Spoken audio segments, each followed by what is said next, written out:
A university typically can't take it all the way to market, but we can do a lot of essential steps uh, to help de-risk that technology, find the market opportunity, and start moving forward.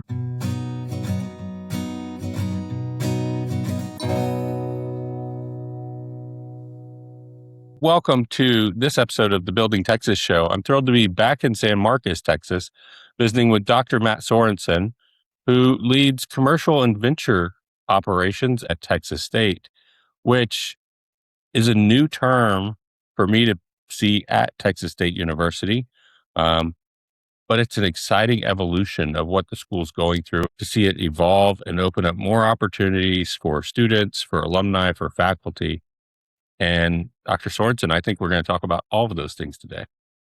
Yeah, thanks for having me, Justin. Glad to be here. Well, help me understand your Texas State story. How did you find yourself in San Marcos? Yeah, so the short story is went southbound 35, like a great Pat Green song, right? Right. But I came to Texas for grad school at a little school up 35, UT Austin. Uh, did my PhD there, molecular genetics, trained as a scientist. Absolutely love science, but ended up shifting towards the administration side of research, innovation, entrepreneurship. So what that looked like, worked as a venture partner with an Accelerator program at Macomb School of Business at UT Austin, then went to UT System as an investment analyst for a venture fund there that invested in companies spinning out of all UT System institutions. So from MD Anderson to UT Austin, Dallas, El Paso. It was amazing. Pivoted more towards innovation, commercialization, program management at UT System, doing system-wide work, then transferred back to UT Austin for about 4 years, doing similar work across campus. And then just about 10 months ago, came down here to San Marcos to serve as the first director of venture development. I sit in the Office of Innovation, Commercialization, and Engagement. I'm here at Star Park, which I'm guessing we'll talk about as well. But what my day-to-day role is, I love partnering with researchers from across campus, helping them take their campus innovations and breakthroughs and taking the next steps towards hopefully seeing societal and commercial impact with those ideas. Well, let's start with Texas State has gone through this revolution, and I think we see a lot of cranes, we see a lot of new buildings, but we're also coming into the era of R1 research. We have assets like Star Park that you talk about that weren't there 20 years ago. And now it's leading into what does the future for a Texas State researcher look like, which is very different than it's been. But then you talk about venture and commercialization, and let's double click on that, because how does a university take a product to market or help commercialize a product? Yeah, so a university typically can't take it all the way to market, but we can do a lot of essential steps to help de-risk that technology, find the market opportunity, and start moving forward. But yeah, in terms of the growth here, we're up to roughly $183 million in research expenditures, which is crazy growth compared to the most recent years. When you look at that research, and I describe that as kind of our engine or lifeblood of a commercialization or innovation office, what that's really looked like is in the past 2 years, compared to the previous 2 years, is we've seen a threefold increase in invention disclosures. But there needs to be things to help de-risk the technology, find the market opportunity, as I mentioned.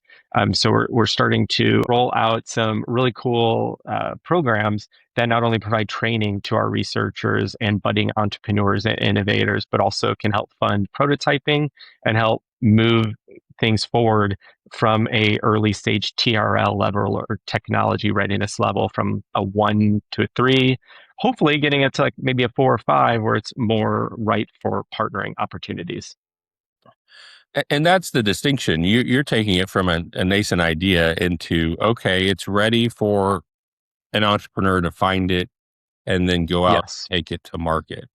Uh, that's the that- goal. so I'm thrilled that Texas State's now part of that conversation, because we do a lot of good research and we have a history in engineering and science and materials that I imagine does open up patents and findings that are going to have tremendous value, whether that's in defense or science and research and other layers of what we do. Yeah, and to your point, it's a wide breadth of research that folks are doing, from material science to biochemistry to AI, semiconductors, water technology, all kinds of things. Which is part of the excitement of what I love about this job is, I'm later today. I have a meeting with someone working on a healthcare related app, and then I'm talking to someone who is an expert in concrete technologies, and then tomorrow an AI physicist, mathematician.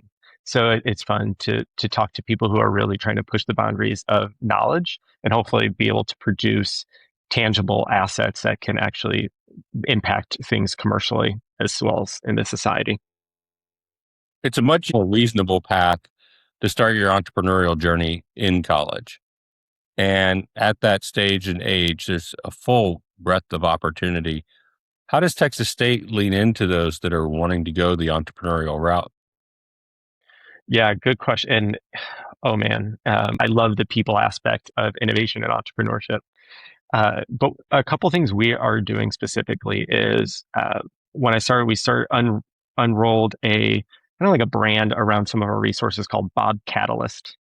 I thought that was a bit cheesy, but fun and creative. So we are the Texas State Bobcats. And often in our line of work, we try to act as catalysts, kind of that force factor to take something and make more. So we combine the words BobCatalyst. It stuck. So the first program we started was a training program based on some earlier efforts at the university. We call it the BobCatalyst Innovation Accelerator program, and that's mainly focused around training and a process that we call customer discovery. Essentially, training our scientists, our innovators, to go out there and talk to potential customers and partners, not necessarily about their idea, but validating the problem they think they might solve. Because one of the one reasons startups and companies fail is they have no customer, or they don't have money, which is usually because they have no customer.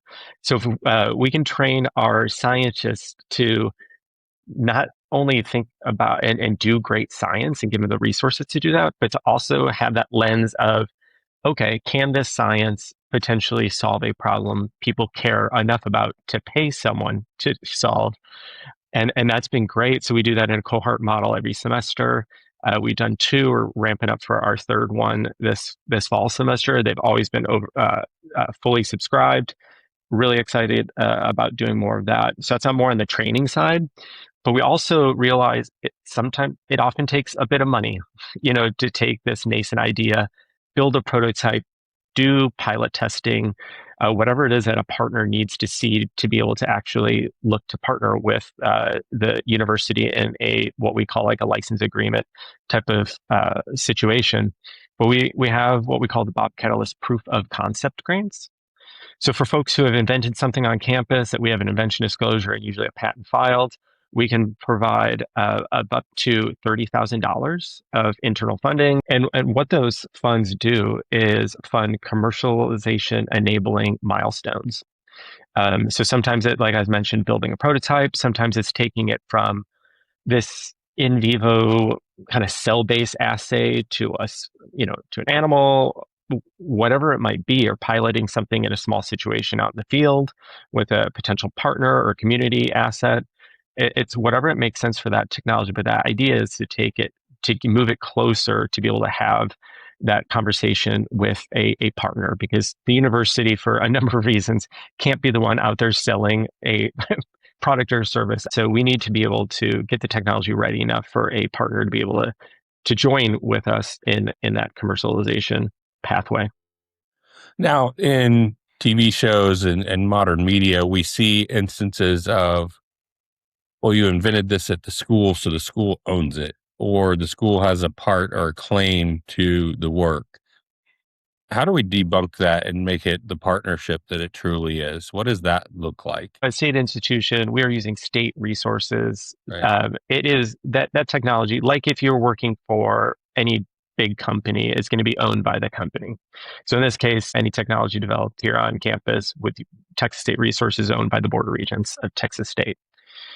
But a few really neat things is our inventors, compared to a large company or something, they can share in part of those revenues if it gets to market, which is an incentive for them to be able to partner with someone to make that happen, whether it's their own startup or an existing company or SpaceX or Intel or Dell, whoever it is, they're incentivized to do that. And I think part of our role is to meet our inventors where they're at, really figure out what the technology is, help them secure the intellectual property, and then do anything we can to be able to make a deal happen that is not only good for the university, for the inventor, but for the end customer and whoever the partner is.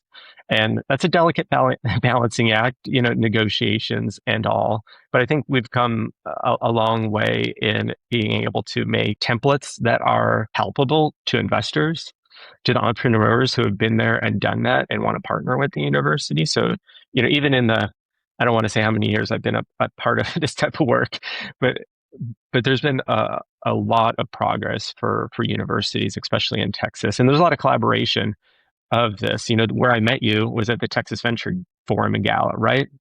And I was on a panel with colleagues from UT Austin and Texas A&M, and we're regularly collaborating, messaging, being a part of each other's events or events that are bringing each other across. So I think sharing best practices across the universities to be able to, when we have a success or deal, like, okay, how did you make that happen? And how can we take that and, bring that here to, the campus in San Marcos? Is, I think, a key thing is not only creating new things, but learning from each other and be able to just cause less friction, to help move these ideas forward.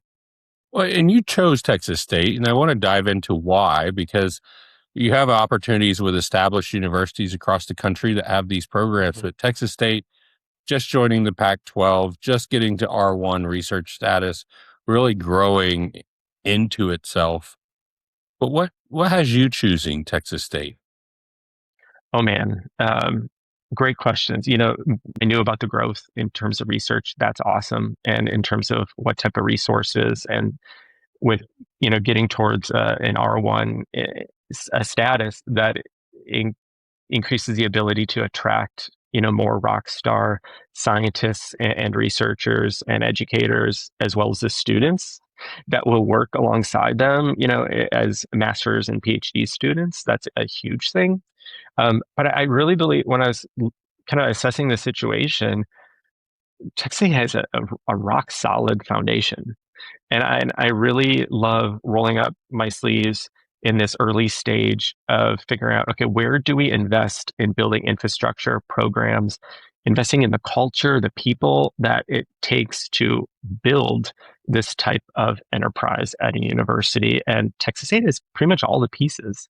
It's just being really thoughtful about how to roll out new resources, how to incentivize those people and reward and celebrate them. So we do that, through events and all. And then the surprise that really got me really excited once I got here was the culture, from the students, in terms of the makeup and culture of them. Like, they're go-getters, like, and they have this spirit that, I was at UT Austin for a number of years as a student and then staff, and amazing students. And I always joke I could never get into, UT as a student nowadays, especially undergrad. Amazing students, but there's a unique culture here on campus. I'm still picking it apart. Um, but folks who are really willing to push the boundary, get a bit uncomfortable as they're exploring, these market potentials for their idea or their potential business. And the faculty have been really good. And it's, part of that, I think, is strategic decisions that leadership has made. So one specific example is, our provost led the effort to be able to add into our promotion and tenure policy commercialization related activity.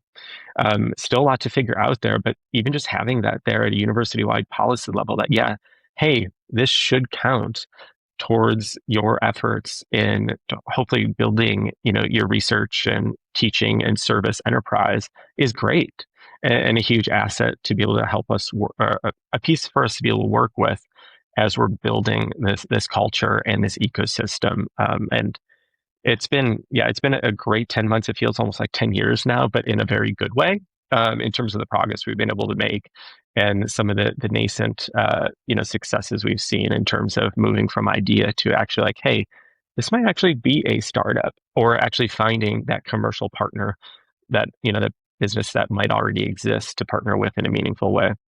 Well, I've been thrilled to see Texas State coming to events like the Texas Venture Gala or the South by Southwest events that you were a part of.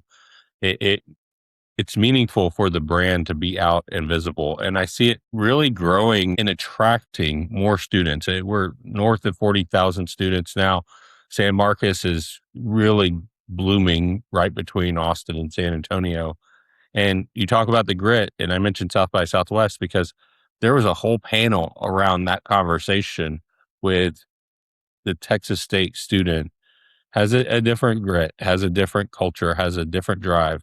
We win, our business school wins national sales competitions quite often. And there's a lot to be said on that culture of the students. And I see it in business leadership as well. And I'm working with McCoy College of Business to say, we have some great CEOs around the state that are Bobcats, that are influential leaders at the state level, but we don't always know that they were Bobcats. You can spot an Aggie pretty clearly. UT will show up as well.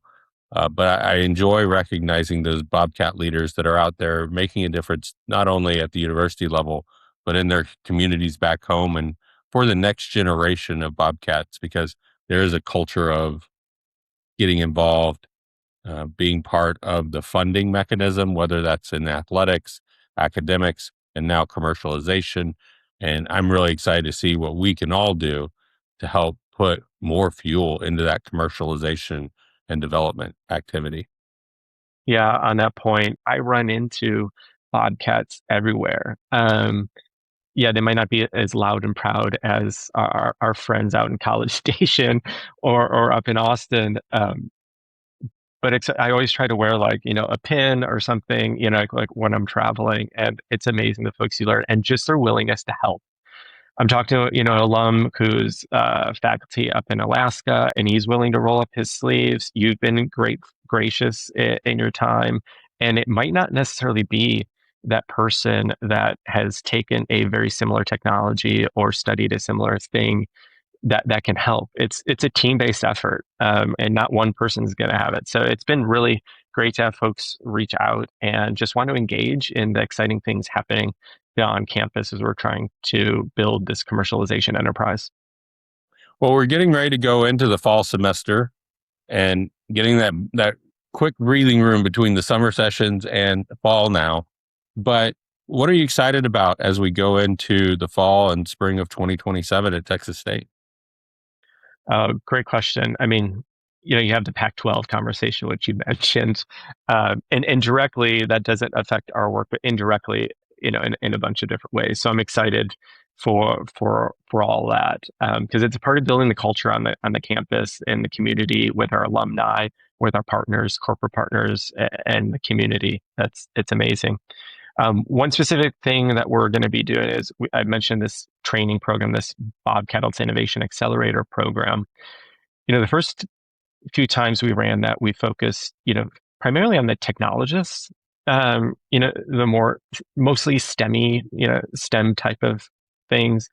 But I was talking to our friends over in the McCoy Business School, and they have students seeking like real life projects, that might see the light of day, that might become a business that they're a part of. So we're doing that program again, with our technologists applying to it, but we're going to have the option to be able to have business students join and supplement and add to the teams, to provide a really different perspective as they're exploring the commercial potential of the ideas. So that's great. Another thing we're doing is we are going to be launching a National Academy of Inventors chapter here at Texas State. So we're going to be doing that here in about a month in mid-September. Super excited about that. And initially, that's going to celebrate and bring together mainly initially faculty innovators on campus, but we have a vision to grow that to student involvement as well. and that's going to be a great piece. And other types of events, partnering with folks like you to be able to just continue that conversation. And it's never the same thing. I love the idea of looking at this job as helping people in this choose your own adventure type of pathways. Is it starting your own company and, a faculty spin out?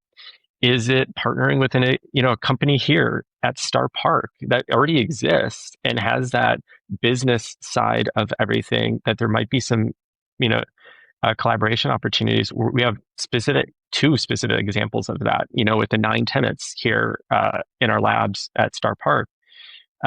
So I'm really excited about just continuing that conversation. I'm, about a year into this role, and we're only getting started. So it's really been fun to be able to see the administration step up. They show up to our events. We have, President Damphousse show up, our provost, our vice president for research all show up. They're rolling up their sleeves, doing what they can to help make all this happen, and that's super exciting. Kelly Damphousse, or K-Damp, as you can sometimes call him, really has brought a new energy to the school and to the university as a whole. I'm excited to be subscribed to his podcast. He has some really great guests that come on, and it highlights everything that you talked about in this conversation with the growth and development of Texas State, the grit and the perseverance and the excitement of students, and then just what the next 10 years can bring. And I, I want to make a call for alumni to come out and get more involved, because people like Wendy Rios at McCoy are really out there activating that alumni base to get more involved. And that's what's going to fuel the next chapter of research, innovation, commercialization, venture. I'd be really excited to see Texas State CEOs in a room saying, how can we make an impact? Because they all tell those stories. They all say, oh, in San Marcos, this is what I took away. This is what I learned. This is how it's impacted me. So whether it's a Southwest Texas Bobcat or a Texas State University Bobcat, I'm excited to get them all in a room and see how we can continue to fuel this commercialization effort that does have long time generational impact on students and the university. Agreed. Yeah. And, you mentioned Kate Amp's podcast. I think one that's going to be coming up in the next month or so is Donovan Brown, engineering former student regent. But he had an idea based on the flooding, back in, July of 2025. And he's doing everything he can to take that, idea. And he has his companies right down the hall, renting lab space and doing stuff. So, but he's connected with local partners like Texar to help, check out the feasibility of his idea, out at Freeman Ranch to be able to, get potentially access to be able to fly, those test drones. And then here at Star Park to be able to actually build that, things that you might not be able to do on campus or in your dorm room or in your apartment or garage, to actually have a legit lab space to be able to do that. So it's been great to be able to partner with him and also other resources on campus, the Centers for Student Entrepreneurship at McCoy. And also it's great to see folks coming together to help provide the little pieces of the puzzle as these folks are getting that entrepreneurship bug and seeking to move their ideas forward. I had a great conversation with Donovan a couple weeks back, and he explained what he was doing and why, and it really relates back to how do we help find people in an emergency with drones.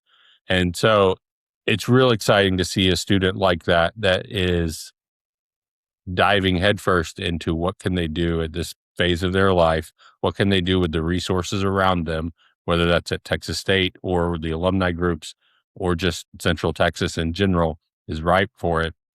And I'm thrilled to hear he's going to have an opportunity to be on the show with Kelly and working with you to say, how do we really take this to market? So it's an exciting time at Texas State. It's an exciting time to be in academics. I think there's a bright career and future there, but these schools continue to amaze me at what they're offering, what's available.